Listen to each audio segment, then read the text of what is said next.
A member of the United Nations gang was shot to death in an underground parkade in downtown Vancouver on Wednesday. Aman Manj, whose younger brother Jod was killed by a hitman in Mexico in 2018, was targeted mid-afternoon in the parkade of the Fairmont Pacific Rim Hotel. His shooting comes after a lull in a violent year of shootings and murders in the Lower Mainland gang conflict. There's no confirmation whether his death was part of the war. Vancouver Police Gangster Tanya Visentin confirmed a man was killed in the city's 13th homicide of 2021. She did not release the victim's name, but several sources confirmed it was Manj, who was born in 1986, according to online court files.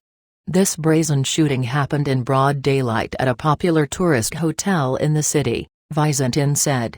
She said officers responded to Level 3 of the parkade near Cordova and Burwood Streets around 3:30 p.m. after a man was found unresponsive by a witness. She said the man was pronounced dead by paramedics. No arrests have yet been made. VPD homicide investigators believe the shooting was targeted, Visentin said. Sources said Manj was with a friend when more than a dozen shots were fired at him. After Manj's brother Jod, 31, was shot leaving a gym in a commercial complex in a Mexico City suburb, Aman reached out to a post-media reporter claiming his younger sibling had nothing to do with the UN gang. He wasn't a UN member. We had friends, Aman Manj said in a December 2018 email. His death had nothing to do with anyone from Vancouver. But he declined to say why he believed his brother had been targeted. Police sources say both Manj brothers were connected to the UN, a drug gang started in B.C.'s Fraser Valley in the mid-90s by Claridge, who is in jail in the U.S. for drug smuggling and money laundering.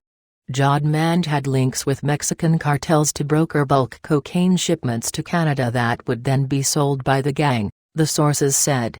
Aman Manj was also suspected of having continued involvement in the drug trade. He had a criminal record for robbery and breaching conditions. But he had been mentioned in other gang trials over the years. During a 2006 kidnapping trial, he was identified as a possible suspect when some missing drugs resulted in an associate being kidnapped. Other gang associates asked Manj to take a polygraph test to see if he knew where the missing load was. The former cop who administered the test testified that Manj didn't take the drugs, but may have had some knowledge about what happened to them.